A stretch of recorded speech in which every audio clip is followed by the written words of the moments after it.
L'info écho avec Capital. Le chiffre du jour, moins 36,9%. C'est la préoccupante baisse sur un an des mises en vente de logements neufs au premier trimestre 2019, constatée par l'Observatoire de la Fédération des promoteurs immobiliers. Une contraction de l'offre qui ne suffit plus à alimenter le marché immobilier où la demande reste très forte. Conséquence directe, les prix poursuivent leur inexorable progression. Le prix moyen au mètre carré a ainsi augmenté de 1,8% sur un an à l'échelle nationale. Mais de très fortes disparités existent localement, en témoignent les relevés de prix de la FPI dans les grandes agglomérations urbaines.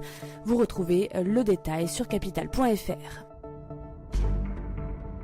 L'info pratique Capital. Peut-être saviez-vous que les crypto-monnaies n'échappent pas au fisc, mais vous doutiez-vous que l'absence de plus-value réalisée en 2018 ne vous dispensait pas de déclaration? Et oui, tous les détenteurs d'un compte de crypto-monnaie situé à l'étranger sont invités à le renseigner auprès du fisc. Il faut le déclarer dans l'annexe 3916 du formulaire de déclaration de revenus, qu'il soit actif, dormant ou même clos en 2018. Seuls les comptes ouverts sur des plateformes où l'on achète les crypto-monnaies avec nos devises de tous les jours, euros ou dollars, sont concernés. On pense notamment à Coinbase, Bitfinex ou encore Kraken. Attention, toute non-déclaration est passible d'une amende de 750 €. Des banques genevoises veulent empêcher leurs salariés d'habiter en France. Pictet, Lombardier ou encore Union bancaire privée recommandent fortement à leurs salariés d'arrêter le commuting. Cette pratique qui consiste à franchir quotidiennement la frontière franco-suisse. Jouer à saut de frontière pourrait en effet nuire au secret des affaires qu'affectionnent les banques helvétiques. Avec leur voyage frontalier, les employés pourraient exposer des données confidentielles à la curiosité des autorités françaises.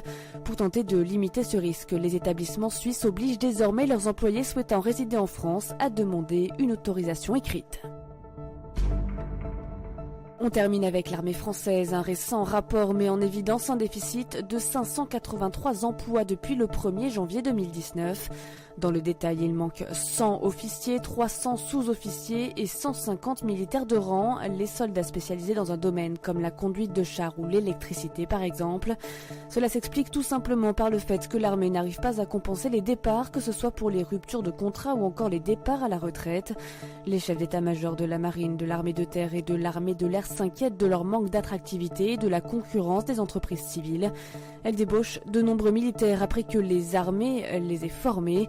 Les sénateurs aborderont le sujet d'ici le 30 juin avec la ministre des Armées. C'était l'Info écho avec Capital.